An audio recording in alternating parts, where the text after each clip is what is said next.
Hello and namaste to everyone. My name is Samita Banka Agrawal and I welcome you all in the lecture series on industrial management. First of all, I'd like to thank you everyone for your such great responses, such great viewership. आप लगातार videos देख रहे हैं and आपके responses मुझे comments में भी मिल रहे हैं और पर्सनल मैसेजेस में मिल रहे हैं. I am really really thankful to everyone for that. तो जैसा कि दोस्तों आप जानते हैं कि ये लेक्चर का 5th लेक्चर है लेक्चर सीरीज का.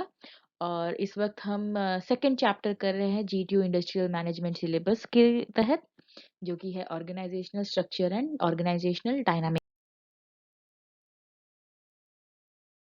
તો દોસ્તો આપણે બીજા ચેપ્ટરના ત્રીજા ભાગમાં આવી ગયા છીએ. ઓકે, સો જોઈ શકીએ છીએ કેટલી સ્પીડમાં ટાઈમ જાય છે એન્ડ કોન્સેપ્ટ્સ કેટલા ડિટેલમાં આપણે હવે જતા જઈએ છીએ one by one. And in this particular chapter we will be taking types of structure. तो हम देखेंगे कि ऑर्गेनाइजेशन स्ट्रक्चर कितने टाइप्स के हो सकते हैं. पर हम इसके पहले कि हम टाइप्स जाने, पहले हमें जानना होगा कि what are the factors structure. Okay, તો આપણે ફેક્ટર્સ પહેલા જોઈ લઈએ કે કયા કયા કારણથી ઓર્ગેનાઇઝેશન સ્ટ્રક્ચર ડેવલપ થાય છે.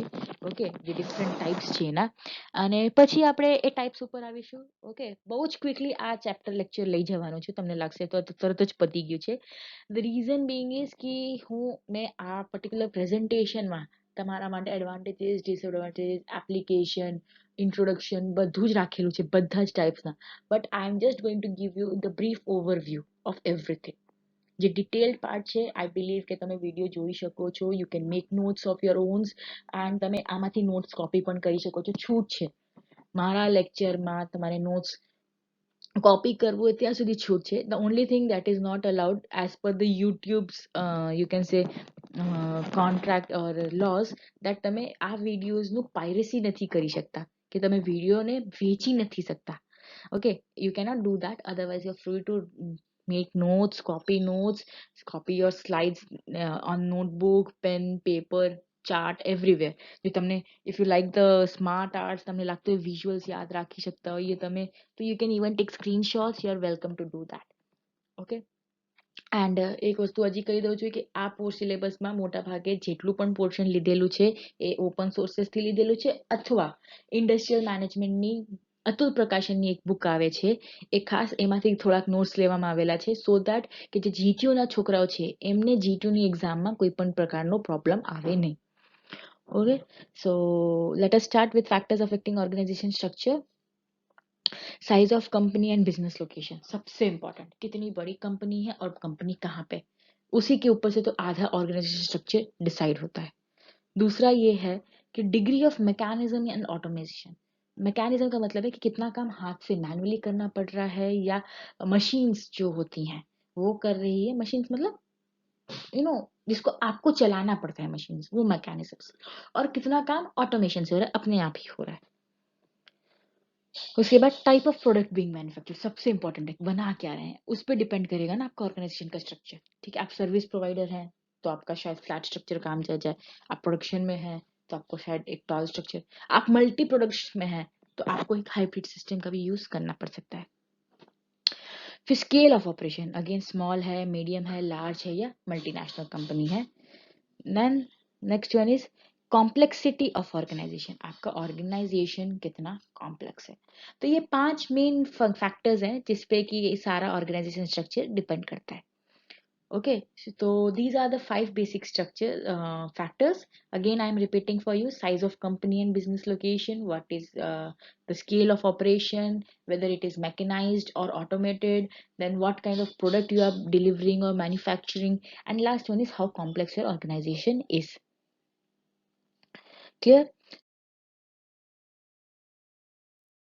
With various types of organization. First one is line organization, second is functional organization, third one is line and staff organization, fourth one is committee, and fifth one is matrix. Basically आप usually 4 organisation structures पढ़ते हैं, Google वगैरह पे web पे देखेंगे, line, functional, line and staff and matrix. But एक committee organisation भी होती है जो यूजुअली मैन्युफैक्चरिंग ऑर्गेनाइजेशंस में कम होती है, but it is some sort of organisation, इसलिए उसका भी यहाँ पे इनकॉर्पोरेशन हमने किया है। तो let us start with line organisation. क्या होता है? Line organisation structure is the oldest and simplest form, पता है सबसे पुराना है, सबसे आसान है, सिंपल है। In this organisation a superior exercises direct supervision over the આ પર્ટિક્યુલરમાં આ સૌથી જૂનું અને સિમ્પલ છે, એટલે સિમ્પલ સ્ટ્રેટ લાઇનમાં સુપીરિયર અને સબઓર્ડિનેટનું રિલેશન છે, એક પછી એક પછી એક. Also authority flows from top most person of the organisation to the lowest. જે ઓથોરિટી છે એ ઉપરથી નીચે આવે છે. This type of an organization is called military organization or scalar type organization. આને આપણે મિલિટરી અથવા સ્કેલર પણ કહીએ છીએ, જે આપણે સ્કેલર ચેન આગળ જોઈએ ને એ પ્રમાણે. ઓકે, કેમ મિલિટરીમાં પણ એવું જ હોય ને, મિલિટરીમાં કેવું કે તમારે ઓર્ડર ફોલો કરવાનું, ઉપરવાળાએ કીધું એ કરવાનું, ઉપરવાળાએ કીધું એ કરવાનું, એટલે મિલિટરી ઓર્ગેનાઇઝેશન. સો जहाँ स्मॉल स्केल बिजनेस है, ओके, जैसे कि किराना की दुकान, एक ओनर होता है, एक उसका स्टाफ होता है, ओनर स्टाफ को जो बोलेगा वो स्टाफ को करना पड़ेगा. ओके, देन जहाँ कंटिन्यूस प्रोसेस इंडस्ट्रीज है, जहाँ फिक्स ही है, सब चल ही रहा है चल ही रहा है चल ही रहा है, वहाँ पे भी लाइन स्टाफ चल जाता है.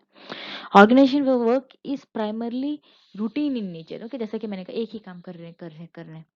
फिर हाईली ऑटोमेटेड एनवायरनमेंट में भी चल जाता है कि जहाँ सारा काम मशीन ही कर रहा है, ऑटोमेशन से ही हो रहा है, वहाँ ज़्यादा मैनेजमेंट, ज़्यादा क्रिएटिविटी लगाने की, ज़्यादा स्किल लगाने की ज़रूरत नहीं है. ऐसी सभी जगह जहाँ ज़्यादा क्रिएटिविटी, स्किल या यूँ कहूँ मैं कि एक्सपर्टीज की ज़रूरत नहीं है, मैनेजरियल स्किल्स लगाने की ज़रूरत नहीं है, वहाँ पे लाइन बड़े बढ़िया से लाइन स्ट्रक्चर चल जाता है. ओके, ये एक स्कीमेटिक डायग्राम है, आप ड्रॉ कर सकते हैं लाइन में. जनरल मैनेजर है, उसके नीचे सेल्स मैनेजर है, फिर assistant sales manager, sales people, सीधा सीधा सा एक चेन है, बहुत ज्यादा फंक्शनल है. लाइन ऑर्गेनाइजेशन के एडवांटेजेस बहुत सारे हैं. Simple to work, economic and effective, confirm scalar principle, जो हमने स्केलर चेन वाला बोला वो उसमें फॉलो होता है. Responsibility of performance of task is fixed on individual. Okay, क्योंकि मैंने तुमको काम दिया तो तुमसे ही काम वो होना है. फिर एक्सेलेंट डिसिप्लिन, डिसिप्लिन होता है, इसलिए मैंने कहा कि इसको मिलिट्री में भी यूज करते हैं. And overall cost of running is very low. Okay, बहुत कम है, क्योंकि कम स्किल्ड स्टाफ की जरूरत है, कम घुच पुच करने की जरूरत है, बहुत ज्यादा टेंशन लेने की जरूरत नहीं है, तो बहुत सस्ते में हो जाता है. And next one is it is stable. Next one is disadvantage. Okay, disadvantage है स्पेशलाइजेशन है ही नहीं. ओके, देन ओवर बर्डन हो जाता है, कभी कभी एक ही आदमी के बाद एक ही आदमी को सारे काम किए जाने बोल रहे हो तो ओवर बर्डन हो जाएगा. Organisation usually suppose lack of expert advice, expertise again नहीं है. रिजिड है, इनफ्लेक्सिबल है, एक ही आदमी को डील कर रहा है, तो बहुत स्ट्रक्चर में फ्लेक्सिबिलिटी नहीं है. ओके, ખ્યાલ આવે છે ને બધાને શું કહેવા માંગુ છું? સિમ્પલ જ છે, એટલે I am not taking it in Gujarati again, but જો જરૂર હોય તો I will just take one few of the disadvantages. These organisations are based on the autocratic system. આમાં ઓટોક્રેટિક એટલે તાનાશાહી સિસ્ટમ છે, બોસ કે એવું કરવાનું. Okay, then division of work is not based on any scientific principle. In fact, division of work होता ही नहीं है, एक के बाद एक ही होता है. And it might stop progress and prevent the work. તો આવા જે લાઇન ઓર્ગેનાઇઝેશન છે ને એમાં સૌથી ઇમ્પોર્ટન્ટ શું હોય છે કે તમારું પ્રોફેશનલ ડેવલપમેન્ટ કે સ્કિલ ડેવલપમેન્ટ કોઈ દિવસ થતું નથી. નેક્સ્ટ વન કે આપણે ખબર છે ફંક્શન પ્રમાણે આપણે કામને વર્કને ગ્રુપને ડિવાઈડ કરીએ છીએ ડિપાર્ટમેન્ટમાં, જેમ કે ફાઇનાન્સ ડિપાર્ટમેન્ટ હોય, આઈટી ડિપાર્ટમેન્ટ હોય, માર્કેટિંગ ડિપાર્ટમેન્ટ હોય. This allows greater cohesiveness and efficiency. Okay, એટલે આમાં લોકો વચ્ચે એક બોન્ડિંગ બને છે, એફિશિયન્સી આવે છે લોકોની બહાર, કેમ કે જેને જે કામ આવડતું હોય આપણે એને એ જ કામમાં નાખીએ. The management is also sub divided according to the type of, એટલે આપણે મેનેજમેન્ટને પર જેમ ડિપાર્ટમેન્ટ છે, ફાઇનાન્સ ડિપાર્ટમેન્ટ, માર્કેટિંગ ડિપાર્ટમેન્ટ, એ મેનેજમેન્ટ છે, તો મેનેજમેન્ટ પણ એવી રીતે સેપરેટ પાડેલા છે, છૂટા પાડેલા છે એના વર્ક પ્રમાણે. બધા જ ડિપાર્ટમેન્ટના પોતપોતાના હેડ હોય છે. ઓકે, અને રિપોર્ટિંગ સ્ટ્રક્ચર પણ અલગ અલગ હોય છે, એટલે એવું નહીં કે ભાઈ માર્કેટિંગ પણ એવું જ ચાલે ને પ્રોડક્શન પણ એવું ચાલે, બધામાં અલગ અલગ હોય. જેમ કે પ્રોડક્શનમાં હોય તો ભાઈ ઓપરેટર્સ હોય, ટેકનિશિયન્સ હોય, એન્જિનિયર્સ હોય, શિફ્ટ ઇન્ચાર્જ હોય, પ્રોડક્ટ હેડ એન્જિનિયર હોય, એક્ઝિક્યુટિવ એન્જિનિયર, એવી રીતનું એક સ્ટ્રક્ચર હોય. માર્કેટિંગમાં એન્જિનિયર ના હોય, માર્કેટિંગમાં તમારે સેલ્સ વાળું હોય, સેલ્સનું એક હેડ હોય, એક માર્કેટિંગ ટીમ હોય, એક બ્રાન્ડિંગ ટીમ હોય, એ લોકોનું અલગ રીતનું હોય છે. ઓકે, એટલે એવું નથી કે એમાં ફંક્શનલમાં કેવું હોય છે કે બધા જ ઓર્ગેનાઇઝેશનનું પોતાનું એક પણ એક સ્ટ્રક્ચર હોય છે.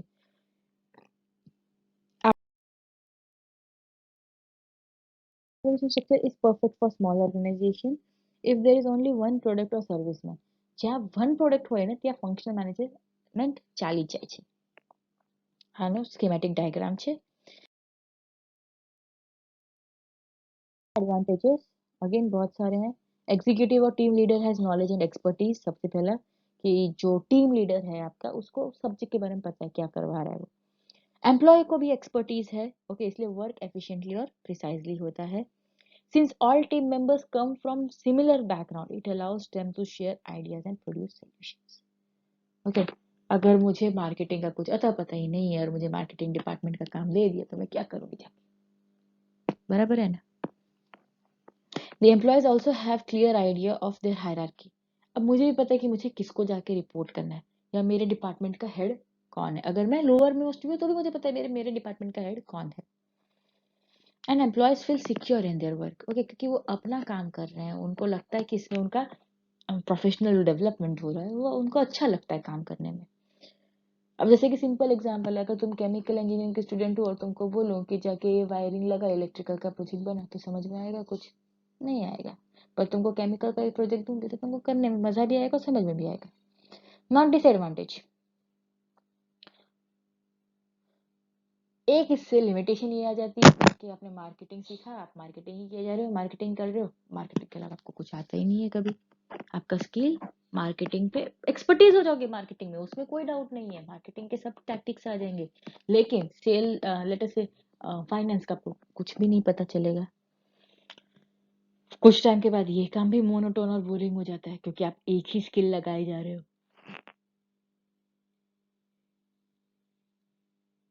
आपका जो मैनेजर है आपका जो हेड है टीम है उसके ऊपर आपका अप्रेजल और बोनस डिपेंडेंट है भाई.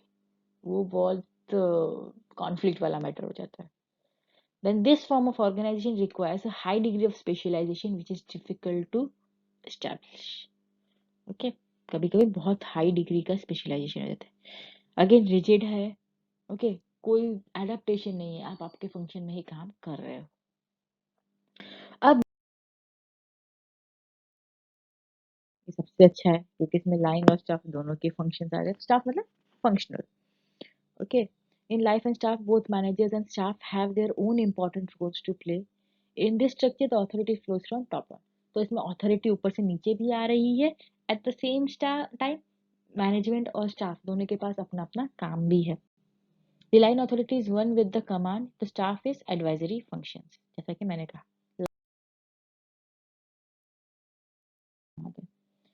इस तरह का एक स्ट्रक्चर है. एक एग्जांपल दिया है फॉर टिपिकल मैन्युफैक्चरिंग कंपनी. आप देख सकते हैं. लाइन एंड स्टाफ सभी बड़े ऑर्गेनाइजेशन में यूज किया जाता है. ओके सभी गवर्नमेंट ऑर्गेनाइजेशन में लाइन एंड स्टाफ ही चलता है.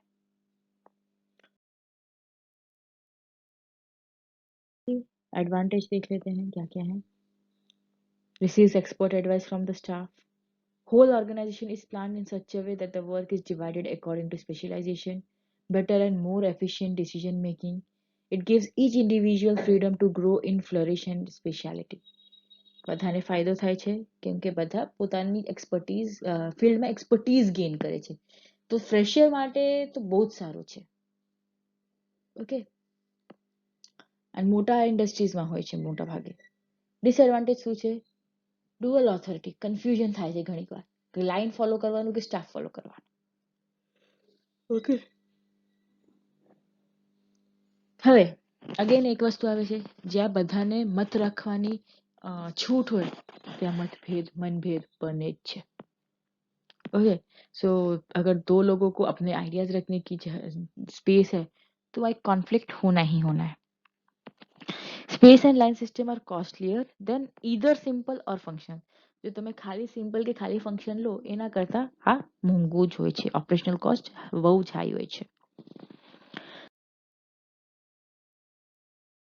ऑर्गेनाइजेशन इसके मैं डिटेल में नहीं जा रही हूँ. मैं सीधा सीधा बता दूं क्या होता है कमेटी. सुने ना कमेटीज होती हैं. सोसाइटी की कमेटी होती है. काफी सारी सोसाइटीज अलग अलग इंजीनियरिंग में फॉर्म होते हैं. Chemical engineering society mechanical engineering society. तो उसमें कमिटीज चलती हैं या आपके सोशल सर्कल्स होते हैं. सोशल सर्कल आपका जो कास्ट है उसके अग्रवाल समाज महेश्वरी समाज ओके કે પટેલ નો સમાજ જે કાંઈ કોઈ તમારે I don't know much about. So પટેલનો સમાજ હોય કે માછીની જાતિ તમે જાતિ ન કર જાતિમાં આવ્યું છે પ્રસંગ હોય. So all these are committees. Having complex. हाँ, एक ये भी होता है कभी कभी कि आपने न्यूज में सुना होगा कि एक कमिटी बैठाई गई इसके लिए, एक कमिटी बैठाई गई इसके लिए. तो अगर पर्टिकुलर प्रॉब्लम आता है तो भी हम एक कमिटी ऑर्गेनाइजेशन के स्ट्रक्चर में चले जाते हैं. ओके, तो इसके अलग अलग भी क्लासिफिकेशन है कमिटी के based on authority level. Executive committee authority committee होती है. दूसरा time duration, standing committee, ad hoc committee. Standing committee मतलब जिसको तुरंत ही डिसीजन लेने हैं. ओके, एडहॉक कमिटी यानी कि एक लॉन्ग टर्म पे चलती है. फिर number of member, single person committee या multi. Single person committee usually कुछ होता नहीं है, it is always a multi, at least 2 persons तो होते हैं एक कमिटी में. Advantages: benefit of specialization, better solution, participative management, several alternatives, communication, team spirit. Okay. Disadvantages: delayed decision, lack of secrecy, expensive device, lack of accountability, high chances of conflict.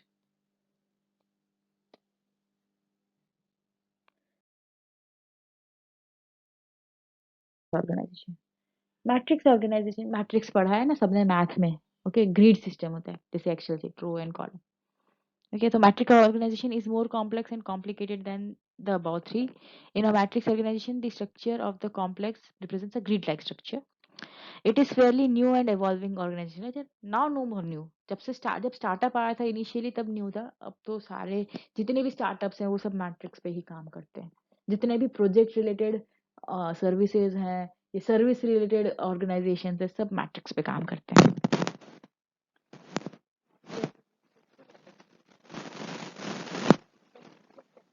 Project होते हैं और कुछ लोग होते हैं. ठीक है, दैट से आपकी 25 लोगों की कंपनी है और आपके पास 5 प्रोजेक्ट है. आप क्या करोगे, सभी को 5-5 को मिलके एक प्रोजेक्ट दे दोगे. अब कोई छठा आएगा तो अब उन्हीं 25 में से किसी 5 को चूज करके रैंडमली आप वो. अब जरूरी नहीं है कि छठे के लिए जिन 5 लोगों को आपने किया वो पहले भी एक ही साथ एक टीम में हो, वो भी जरूरी नहीं है. और ये जरूरी नहीं है कि वो एक टीम में ना हो सकता है कि आपने एक ही टीम को 2 प्रोजेक्ट दे दिए. बहुत इसमें फ्लेक्सिबिलिटी ज़्यादा रहती है एज पर. एंड आप अपने प्रोजेक्ट के डिमांड के हिसाब से आपके लोगों को सेग्रीगेट कर सकते हो. दैट इज कि आपके प्रोजेक्ट में कंप्यूटर वाला चाहिए तो आप कंप्यूटर वाले को भी डाल दोगे, सिविल वाला चाहिए तो सिविल वाले को भी डाल दोगे. ओके. इवन अगर आपने स्कूल्स में कॉलेजेस में मल्टी डिसिप्लिनरी प्रोजेक्ट्स किए हैं, हैकाथॉन्स किया, तो उसमें ऐसा ही होता है ना कि पर्टिकुलर प्रॉब्लम के लिए अगर 2-3 अलग अलग डिवीजन के डिपार्टमेंट के ब्रांचेस के बच्चे चाहिए तो वो that is a matrix organisation. In out on source project, outsource project जैसे कि प्रोजेक्ट्स आ रहे हैं उसके हिसाब से काम कर रहे हैं. फिर in companies which work on many project simultaneously, जैसे कि मैंने कहा in startups and entrepreneur ventures. अब एडवांटेजेस देख लेते हैं. ओके, बेन एम्प्लॉयज को बहुत फायदा होता है, बहुत कुछ सीखने को मिलता है. जहाँ प्रोजेक्ट है वहाँ सीखने को ही मिलता है. सीखना. यदि आप में सीखने की क्यूरियोसिटी है तो ही आप मैट्रिक्स ऑर्गेनाइजेशन में सर्वाइव कर सकते हैं, सीधी बात है. Okay, better and efficient use of resources कि आज मुझे आईटी का बंदा ए प्रोजेक्ट में चाहिए तो ए में डाल दिया, ए में काम हो गया, बी में चाहिए तो फिर बी में भी डाल दिया उसी को. ज्यादा से ज्यादा काम कर रहे हो. ओके, डिसएडवांटेजेस काफी सारे हैं. ओके, एक तो कॉम्प्लेक्स स्ट्रक्चर है, लाइन ऑफ कमांड जैसा कुछ नहीं होता है. देन इनइफेक्टिव मैनेजमेंट है. क्यों इनइफेक्टिव है, क्योंकि मिसकम्युनिकेशन मिसअंडरस्टैंडिंग होने के चांसेस थोड़े बढ़ जाते हैं. अभी इसको हम मिनिमाइज कर सकते हैं इनइफेक्टिवनेस को इस पॉइंट से कि सब कुछ आजकल कंप्यूटर ड्रिवन है, आपके पास एक्सेल शीट्स हैं, आपके पास सारे प्रोजेक्ट्स के आइडियाज हैं, तो थोड़ा कम हो गया है इनएफिशिएंसी, बट तो भी थोड़ा तो रहेगा ही. एंड एक्सपेंसिव, इसलिए स्टार्टअप में सबको ज्यादा पैसा मिलता है. ठीक है, so thank you attending this lecture. If you have any doubts, कोई भी डाउट हुआ, कुछ नहीं समझ में आया, please write in comment. I will definitely try to help you out. Thank you. See you all soon.